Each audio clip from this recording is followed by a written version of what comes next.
All right, good evening, everybody. I hope everyone's doing well.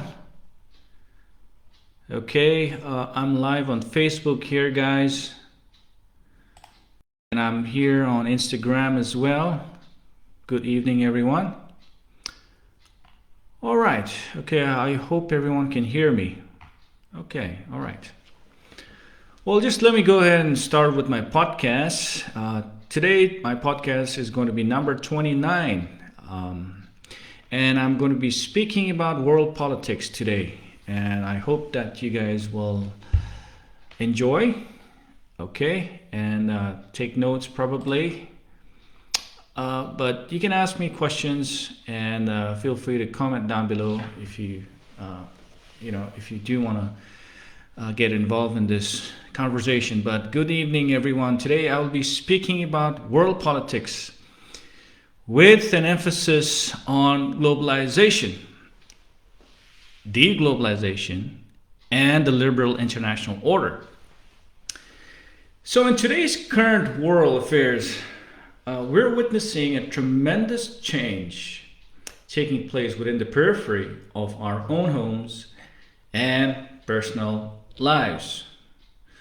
Therefore, there is a challenging issues that are faced among scholars as we try to traverse through this path of uncertainty and bring about a sense of belonging and hope for all of us.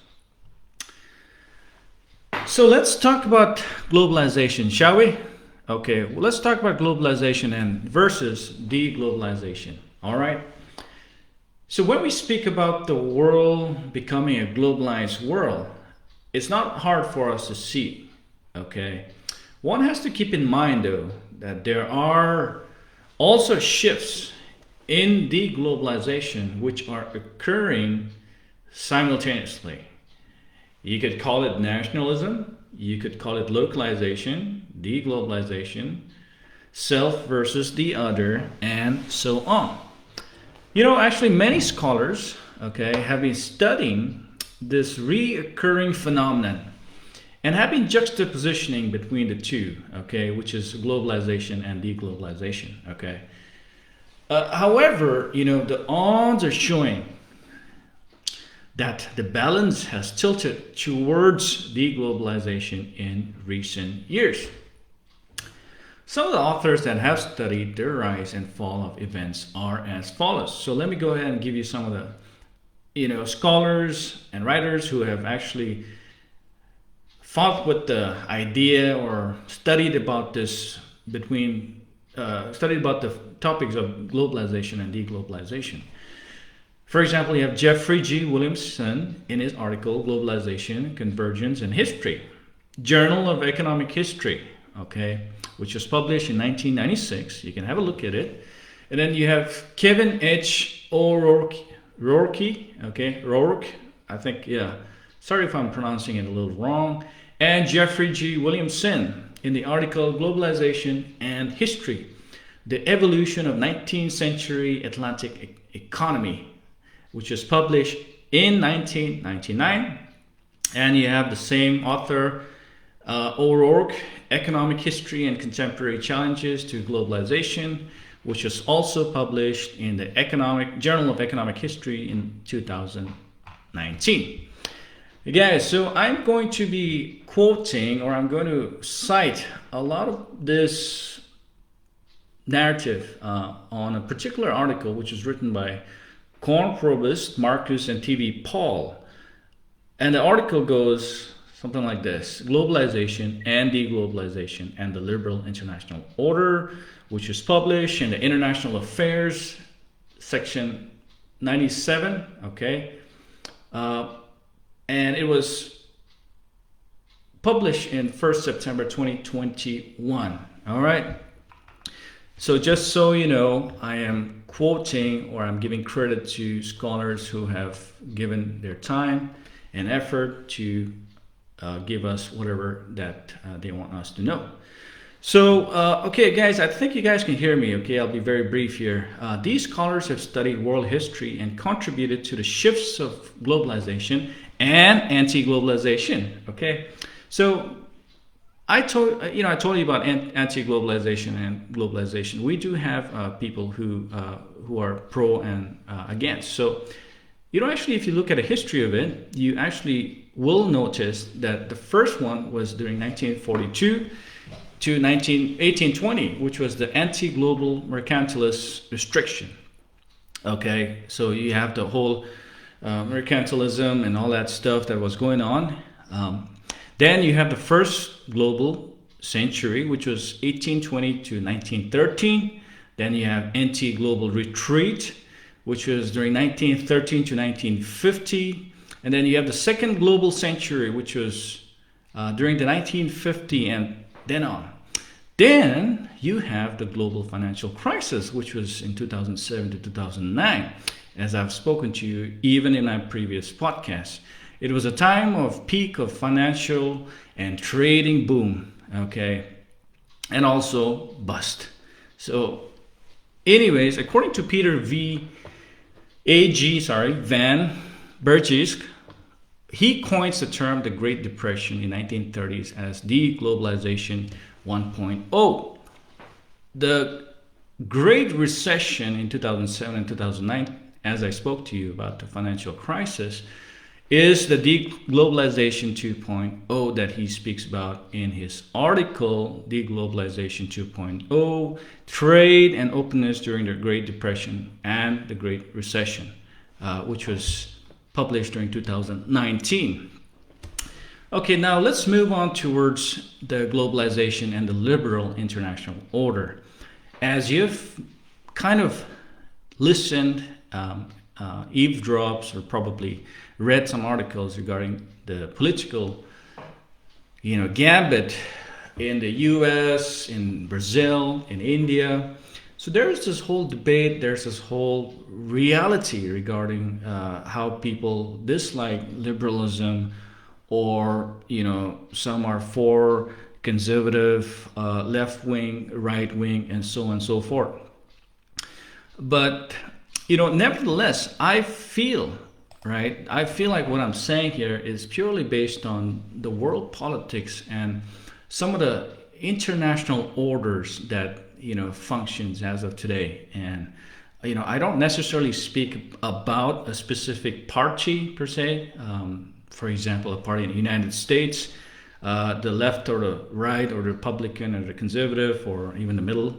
Neither do I speak about any parties in India, or be it in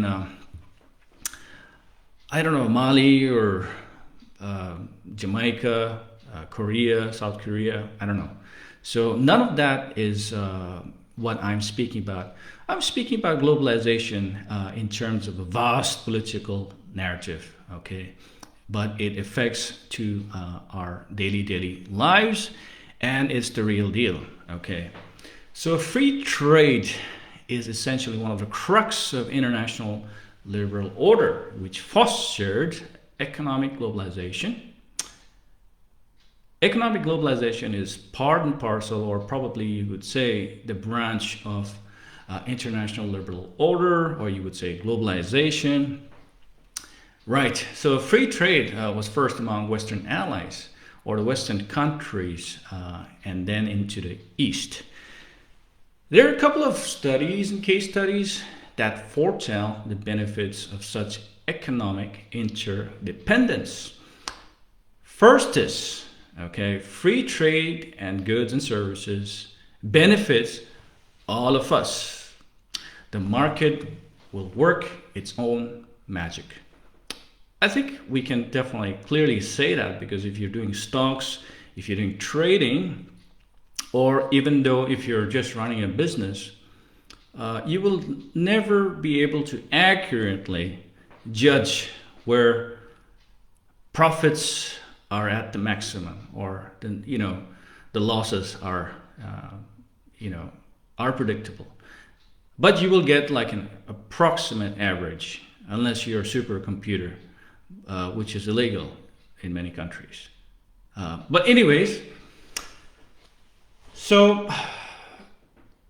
I think that what we're saying here is essentially free trade and within the international liberal order liberal international order and globalization contributes towards the interdependence, okay, that we have, and the and the freedom of trading within different boundaries, different countries. I think that's one of the perks that we will be facing unless there's a grave danger of other forces that will stop that. Second is the economic interdependence, which produces peace among nations and states or people groups. Why? Because, for example, waging wars are very expensive, actually, if you think about it, when you buy and sell things to each other independently. So to wage a war, obviously, it is, you have to strategically trade off some of the perks that you will benefit from other countries in order for you to buy weapons from some other country. So there's give and take there, and it is very expensive, okay, which will actually destroy the economy or give a deficit on the economy most of the times. And now let's go towards another sub-genre of globalization and the liberal international order, which is democracy. Democracy is seen as a way forward for the liberal international order. Why? Because of the hypothesis of many scholars that have written called democratic peace. I don't know if you have come across it, but there you go. For those who don't necessarily read a lot of articles or do research, these are some of the things that we scholars, we intellectuals, we actually have certain lingos on that. So it's called democratic peace, okay, whereby democracy restrains the use and abuse of power, both within its domestic and foreign use of powers. And hence, most democracies, so for example, most democracies like countries like India, countries like Brazil, United States, France, are friendly to each other in some measure, okay? Therefore, championing peace in the world. Even the United Nations and international bodies have advocated for global consensus. You have the 1970 United Nations Friendly Relations Declarations. I don't know if you've heard of it, but in the article, for example, it's legally stated that every state has an inalienable right to choose its political, economic, social, cultural system. So this is under the United Nations General Assembly 2625. Yes.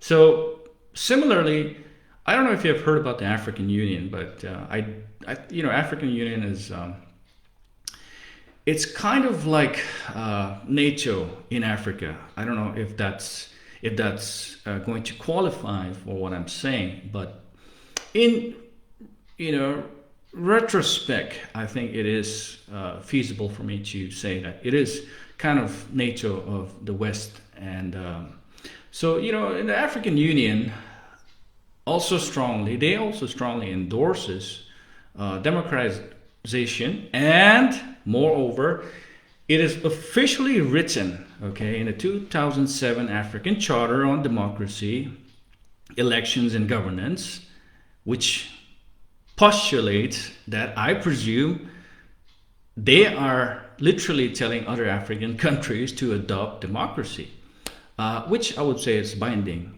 because if you actually write under the United Nations charter, or if you're part of it, you are legally binding within the international law. So this is also again part of the liberal international international liberal order, or the globalized or global governance per se. So as we have spoken a little brief account on globalization and the international liberal order, So let's talk about a little bit about the rise of this phenomenon. Okay, so for the past century, we've been seeing the rise of globalization, which has been expanding at a phenomenal scale all across the world and beyond. For example, we can see it in a range of issues such as health, you have environment, you have migration, you have science, you have technology, you have justice, you have arms and control, security, which is the Security Council, justice, which is the International Court of Justice. Then you have clusters, munitions, and nuclear weapons. Okay, this probably will come under security in the United Nations. And then you have refugee, which probably will come under human rights. You have non-profit organizations and different entities, organizations. You have finance, economy, you have social media, academia, and diverse range of soft and hard power attributes, to name a few, which are functioning within the interconnectedness of the globalized world per se. So the global export volume of trade, let's talk about economics a little bit, all right?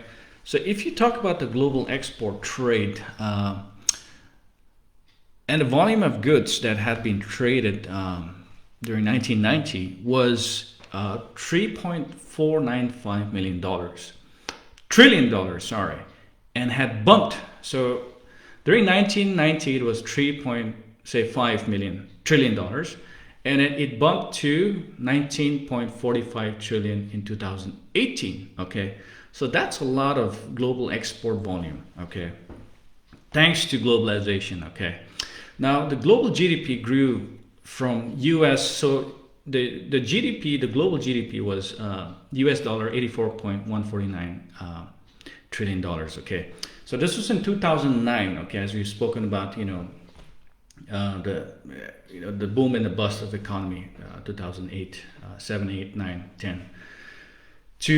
It went up to US 142 trillion dollars in 2019. Okay, that's about 10 years only. So there's been a vast accumulation of wealth, and one of the problems is that the volume of wealth that has been produced during this vast economic boom probes for all of us to actually think about it, because unfortunately this wealth is distributed unequally between the rich and the poor. So basically the gap between the rich and the poor is very skewed. Okay, especially during the COVID-19 pandemic as well. This gap heightened between the rich and the poor,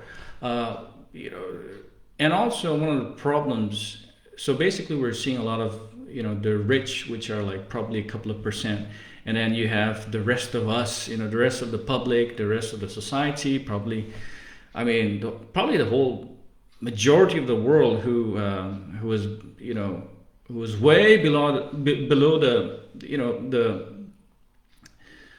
the rich and the poor gap. Okay, so the COVID-19 pandemic actually heightened between the rich and the poor. We also see advances in technology and automation. For example, you have automated kiosk in every retail shops. You have mobile payments. You have robots. You have self-driving cars and trucks, which will probably take away all the traditional jobs. Okay, and at the cost of what? Probably our quality of life. So that's a problem. I think leaders and policymakers should actually focus on. Okay, which is job creation due to the unemployment and the rise of automation and such. So in recent years, the mantle of liberal international order have been shaken. I'm afraid the boat has been steering towards globalization. For example, FDIs have been tightened in most countries, and I spoke to you about it in my previous podcast regarding FDIs. And this happened in India as well. There has been a problem specifically within the bordering areas of India regarding the tightening or restrictions of FDIs in India as well, from countries foreign countries who are planning to invest in India have actually a much harder time than before. So, post-COVID globally, FDIs fell by 42%, okay? Refugees are increasing at a global scale. I think it's mostly prevalent in Bangladesh area, and then I'm pretty sure it's very prevalent in in Germany as well, and Europe, and also bordering parts of America as well, and many other places. I think refugees are increasing at a very high global scale, and yes, the rise of unemployment rates are rocket high in almost every household, every country. I've done this research regarding the rise of unemployment, especially among youths as well, during pandemic. It is a pandemic in itself, and it's actually it's almost serious as the real pandemic, which is the COVID or the Omicron, whatever. It's out there, okay. So yeah, so and also I think one of the problems in recent years is the authoritarian rule that has been brewing very vigorously. For example, you have Russia, China, and India. Actually, it's important to be mindful. Okay, I was just reading the article, and they pointed out the article by Marcus Paul and Kornbrooks. They pointed out, okay, that democracies do not necessarily generate liberal and democratically oriented leaders. What this means is, like, even though yes, they might be elected democratically, it doesn't have to be in action. It could be in paper, but it may be not in action. Okay, so that's one of the problems that we're facing, because authoritarian governments are increasingly curbing cross-border communications. For example, by forcing, there's a lot of internet shutdowns. Or imposing like permanent censorship or social media sites, which happen a lot actually in India as well, particularly among the northeast states. And I'm pretty sure there's other countries, even in Jammu and Kashmir as well. I think the social media and internet, social media websites and all that stuff have been blocked. Okay, so communities beyond the nation state, whether the EU, so we're talking about communities as well. You have the EU or the West, okay, so you have the visions of the world community, and well, actually, I was championing regarding, the Seven Sister States or the Eight Sister States forming its own, customs union or something like that. Even customs union, they are coming under severe pressure by those who don't advocate for such, interconnectedness. Okay, so in recent years per se, anti-liberal forces. So these are the people who I'm talking about. So these are anti-liberal forces. Okay, I'm talking about people from all walks of life. Okay. And even the government machinery, the institution, there's a big force of anti-liberal forces. Mind you, they might not be a majority, but they're very loud. Okay, they have gained more and more, electoral support in countries. So I'm not going to tell you which countries or which groups or whatever, but they're out there and they're very loud. So anyways, in conclusion, okay, globalization and the liberal international order, for all their faults, made it possible for new powers to rise peacefully.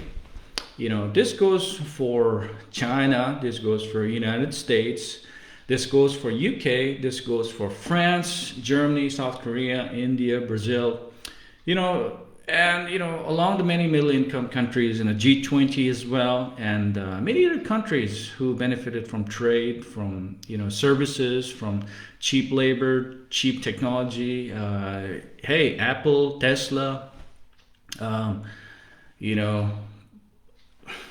Jeep, Harley Davidson, and all the internet applications, software, hardware, mobile, all these are part of globalization, and all these are part of the, international liberal order that contributed to the ease of trade, to the ease of interconnectedness that we were actually enjoying for many, many years.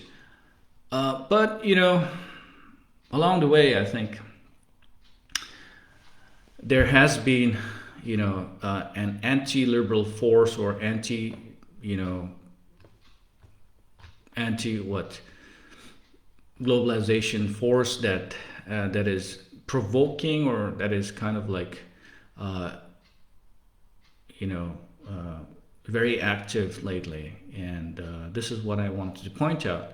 Don't get me wrong, I'm not against them, because maybe like I do respect their opinions and where they come from. I think there's a lot of things at stake that I might not actually point it out right now, but there is credibility for whatever is happening, which among those anti-liberal or globalization. Okay, so I say this in haste, okay, because we don't have much time. Okay, so I say this in haste, and with a strong intention for all of us to work together, get back up, struggle together, and start again. So this is what I wanted to tell you in conclusion. All right. So anyways, guys, I hope you like my podcast. And yes, I was live on Facebook and Instagram, so you can check out from either one of those platforms. But anyways, it was really nice catching up with you this time. And I will see you guys again in my next podcast. All right, guys, you guys have a wonderful evening, or you guys have a wonderful day out there. God bless you all. Have a good time. All right, bye-bye.